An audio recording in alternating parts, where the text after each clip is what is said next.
I have seen a lot of crazy financial stories, but this one definitely takes the cake. Read this headline. With food inflation still hot, consumers turn to buy now, pay later to buy groceries and takeout. Now I get it. Inflation is bad.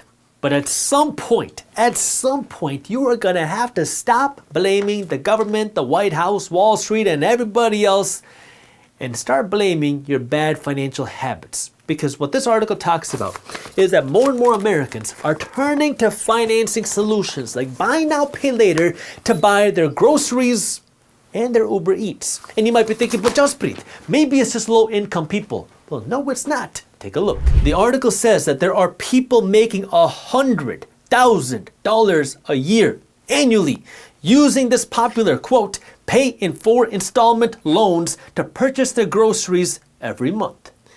Now, this video took me some extra time to make, not because it took me 10 hours to read this article, but because I had to keep calming myself down because of some of the things that I read in this article. Here's the pitch by buy now, pay later companies. They say, why pay upfront when BNPL, buy now, pay later, is available even for takeout food? See, the whole argument and marketing pitch that buy now, pay later companies are making is that food prices, grocery prices have grown by more than 22% between 2020 and today, which means if you were shopping in the grocery store and you got a $100 cart of groceries, that same $100 cart of groceries in 2020 is going to cost you $122 today. Now, look, I will be on your side here.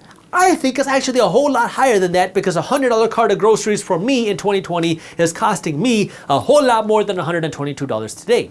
But this is where the solution is not to finance your groceries over 4 small installments like what buy now, pay later says. The article says that even high income earners making $100,000 a year say they have to cut back on their non-essential spending at the grocery store, and more people are shopping at Target instead of Whole Foods as a way to cut back. But the entire pitch here, the entire marketing is instead of downsizing your groceries to Target, instead of downsizing your groceries to Walmart, how about you just finance your groceries in 4 easy installments?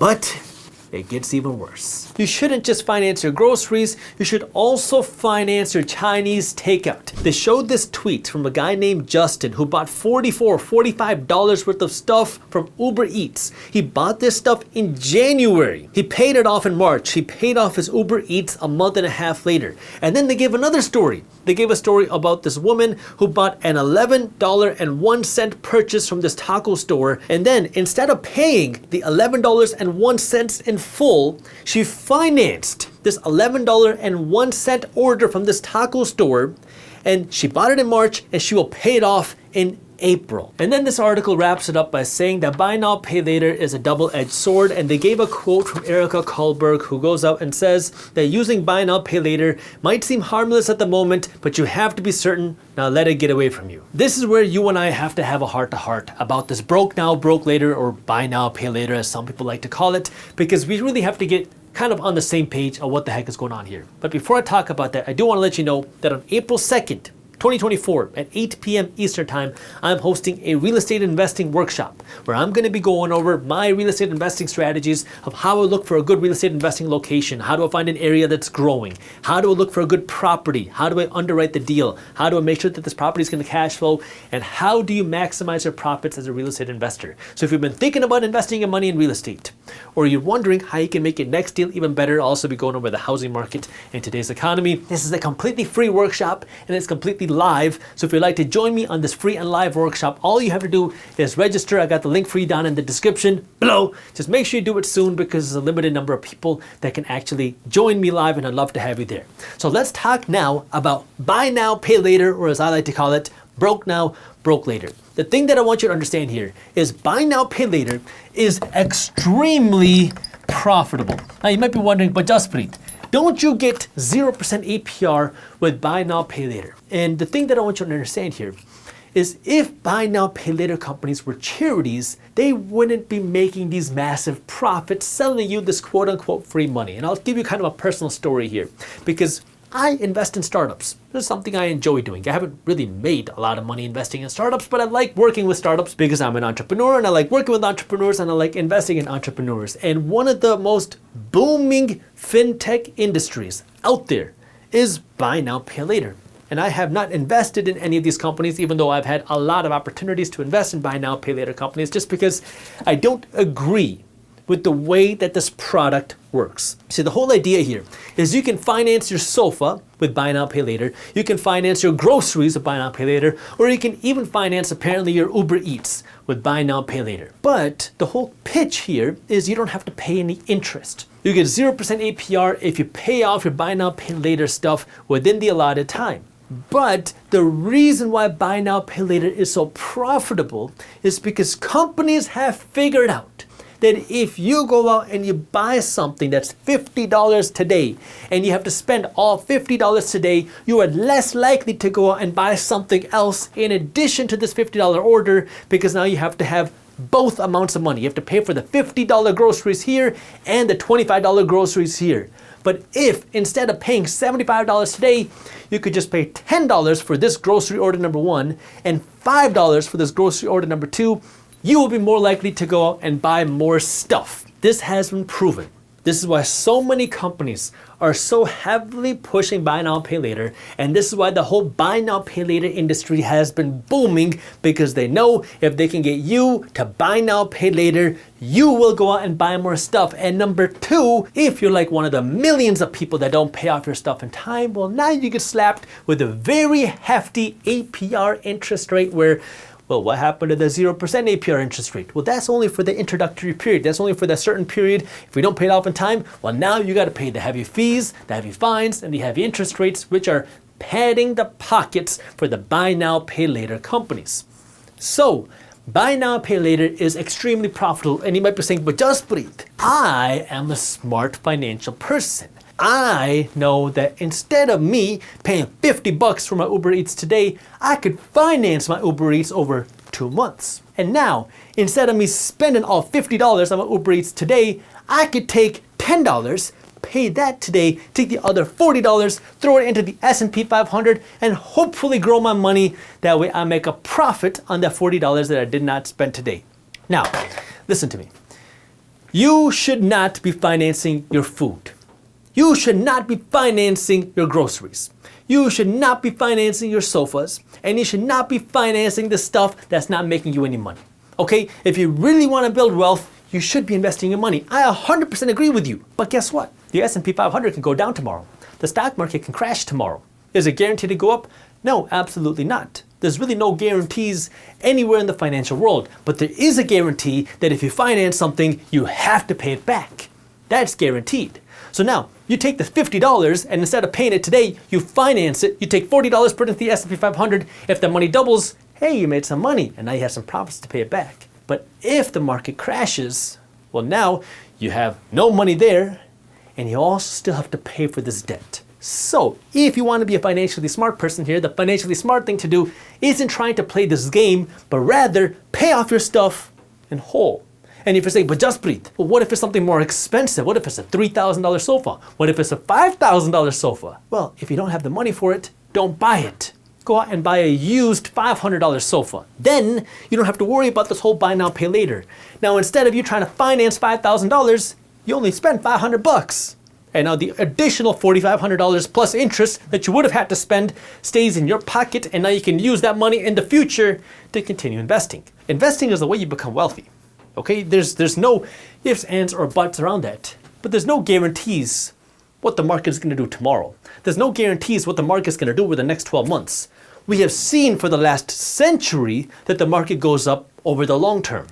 But there's a lot of volatility day after day. And you don't want to get into this game of trying to finance things just so you can invest a little bit of money. That is a very risky game. Get rid of that additional unnecessary risk. Take smart risks. Buy the stuff that's not making you any money with cash. I don't care if you use a credit card, just make sure you pay off the credit card, but buy what you can afford. If you don't have the cash in your bank account, don't buy it. If you can't buy 5 of them, especially if it's things that are liabilities, that are more kind of the dumb purchases, things that you don't necessarily need, if you can't buy 5 of them, you can't afford 1 of them. So now, what you're doing is you're buying things that you can actually afford. Now, when you go out to buy something, whether it's your groceries, or a pair of shoes, or your clothes, make sure you have that cash in your bank account. Now, you pay that stuff off. You don't even have to finance it, so you don't pay it off. You just buy it with cash. Then, you invest your money. You work to spend small, that way you have more money to invest. Then in addition to that, you're working to earn more money. But the reason why you're working to earn more money isn't so you can start shopping at Whole Foods instead of Target. You're working to earn more money so you have more money to invest. As you earn more money, yes, you can spend more money too. But as you earn more money, the number one thing you need to be doing is investing your money more aggressively first. Because really the hack to become wealthier sooner is every time you get a pay raise, inflate your investments before you inflate your lifestyle. The mistake that most Americans make is when they get a raise, they upgrade their car. When they get a bonus, they go on a vacation. When they make more money, they start wearing nicer clothes. When most people make more money, they spend more money. But if you really want to become wealthy, when you make more money, you got to invest more money. And when you understand this concept, your life will change because now you can change the way that you live. It's a different lifestyle, right? You talk about like living healthy, physically healthy. What you'll see is a lot of people that are physically healthy, this isn't something they do for 6 months. This is something they do for a lifestyle. They're generally eating healthy. Maybe they don't avoid cookies for the rest of their life, but they don't eat cookies with every single meal. They're eating generally healthy, and that allows them to splurge every once in a while. And they're also exercising generally. Maybe they miss a day once in a while, but they're generally exercising. And when you generally exercise, guess what? Your body builds up a faster metabolism because you're working out pretty much every other day. And you're eating healthy pretty much every other day, which gives you that flexibility to kind of take those breaks here and there. It's the same with your finances. When you generally are smart with your money, when you generally are investing your money, when you're generally doing the right things with your money, that gives you that ability to splurge here and there, and it fits within your budget. But you got to understand, the main thing is you got to be investing in money. See, most people are thinking about the exception. I just want the nice car and I want the nice apartment and I want the nice clothes. So people are working 30, 40, 50, 60 hours a week just to spend all their money. But what you're doing now is you're working so hard to make BMW rich. You're working so hard to make Gucci rich. You're working so hard to make Rolex rich. But you're not really working hard to make yourself rich because you're making money just to give it to everybody else. But if you want to get rich, that means you got to take that money and stop giving it to BMW, Rolex, and Gucci and keep the money for yourself. But where do you keep it? This is where your investments come in. Your investments are now what will make you wealthy. And this is where everybody says, well, what if the market crashes? What if things go down? Look, the markets will crash. It's a part of our economic system. But the people that will become wealthy are the people that are financially educated to be able to capitalize on those opportunities. Listen, you don't have to wait for a market crash to start investing, but you have to understand investing is how you build wealth. You want to own your investments for the long term. And when things go wrong, instead of panicking and selling, use it as an opportunity to go out and buy even more aggressively. That is where real wealth is built. But it starts in your mindset. It starts with the financial education. That's one of the reasons why I'm hosting this real estate investing workshop, because there's a lot of kind of confusion on how you should be investing your money if you want to invest in real estate in 2024 and in this economy. I'll be talking about that.